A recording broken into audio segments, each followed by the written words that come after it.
خوش قسمتی ہے کہ شاہ صاحب دامت برکاتہم العالیہ نے مجھے یہاں مدعو فرمایا اور مجھے یہاں بہترین محفل اور دنیا کے عظیم طلباء کرام کے سامنے پیش کیا، جس سے میں مستفید ہو رہا ہوں۔ یہ میری خوش قسمتی ہے۔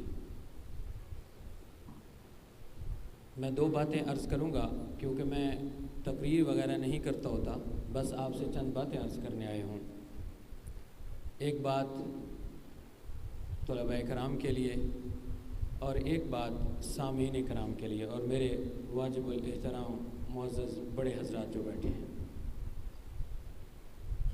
میری نصیحت میرے منہ سے نکلنا یہ عجیب سی بات ہے، کیونکہ میری مثال اس دیوار کی سی ہے جس کے نیچے گندگی کا ڈھیر ہے، لیکن بات میں کچھ صحیح اوپر لکھی کھڑی ہوگی تو وہ آپ لیں، مجھے آپ نہ دیکھیں، میری بات کو دیکھیے۔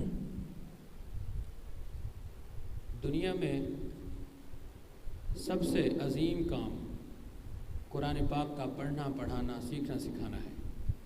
طلباء کرام سے مخاطب ہوں کہ آپ خوش وقت ہیں کہ اللہ تعالیٰ نے آپ کو اس کام کے لیے چنا ہے۔ آپ جس کام میں مشغول ہیں یہ کام انبیاء کا ہے، اور انبیاء کے کام اگر کوئی انسان کر رہا ہوتا ہے تو اس سے دنیا میں اس سے بڑی خوش قسمتی کوئی نہیں ہے۔ میں اپنے استادوں کی ایک باتیں دہراتا ہوں جو استادوں نے مجھے پڑھتے وقت فرمایا تھا۔ انہوں نے فرمایا تھا کہ جب اللہ تعالیٰ نے روحیں پیدا فرمائیں تو روحوں کے سامنے پیشے رکھ دی اور فرمایا کہ اپنا اپنا پیشہ چن لیں۔ تمام روحوں نے پیشے چننے شروع کر دیے، کسی نے کیا پیشہ چنا، کسی نے کیا پیشہ چنا۔ چند روحیں ایک سائٹ پہ کھڑی ہو گئی۔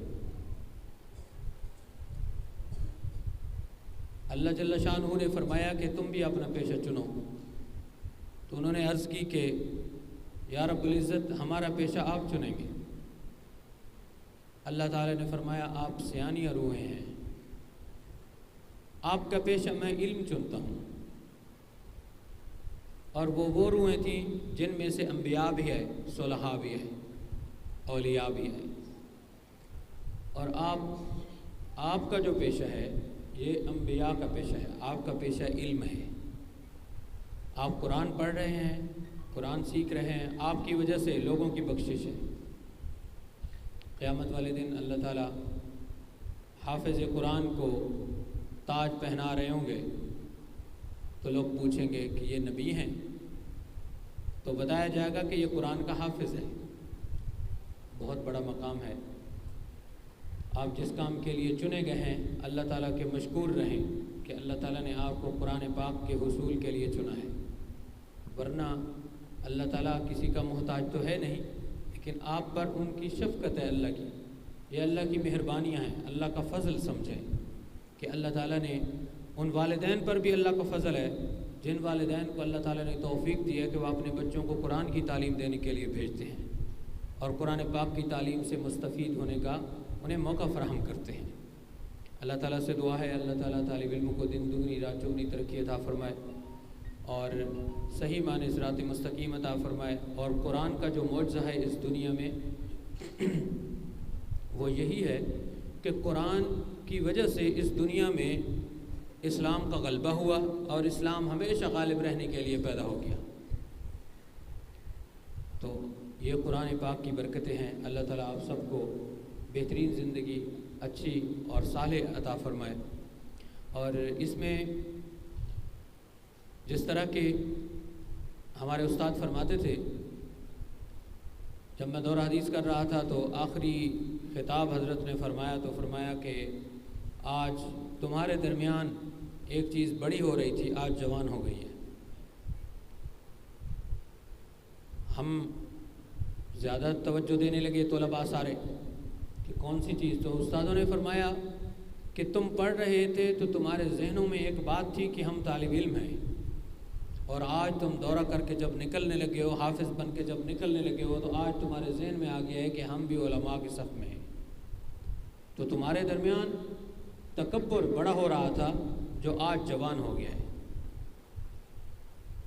اور اس تکبر کو مٹانے کے لیے آپ اللہ والوں کی خانقاہوں میں جائیں، ان وہاں دو زانوں بیٹھیں، یہ چیز وہاں جا کر ختم ہوگی۔ تو بیٹا آپ سب کو یہ نصیحت ہے کہ علم حاصل کرنے کے بعد تمام علوم جتنے بھی شریعت کے ہیں وہ حاصل کریں، اور پھر تصوفی رموز کو بھی جاننے کی کوشش کریں۔ اور حضرات سامعین کے لیے میں عرض کروں کہ سلاسل میں کس بات پر کام کیا جاتا ہے؟ محض تویز گنڈا نہیں، دم درود یہ منشور نہیں، سلاسل کا منشور ہوتا ہے انسان کے نفس پر کنٹرول کیا جائے۔ اللہ تعالیٰ نے قرآن پاک میں فرمایا وما ابرئ نفسی ان النفس لامارۃ بالسوء الا ما رحم ربی۔ حضرت یوسف علیہ السلام کا قول ذکر کرتے ہوئے انہوں نے فرمایا جب زلیخا نے ان پر حملہ کیا بدفعلی کے لیے تو وہ واپس دوڑے، دروازے کھل کر جب باہر پہنچے تو باہر لوگوں نے کہا کہ اے یوسف تو بڑا مضبوط ہے، تو انہوں نے یہ فرمایا تھا اس وقت وما ابرئ نفسی ان النفس لامارۃ بالسوء الا ما رحم ربی، کہ میں اپنے نفس کو بری قرار نہیں دیتا، میرا نفس تو برائی پر اکسانے والا تھا، الا ما رحم ربی، اگر میرے ساتھ میرے رب کا رحم شامل حال نہ ہوتا۔ یہاں پہ ایک نفس کا تذکرہ آیا ہے جس کو نفس امارہ کا نام دیا گیا ہے قرآن پاک میں۔ بیسک اس نفس پر کنٹرول حاصل کرنا ہے۔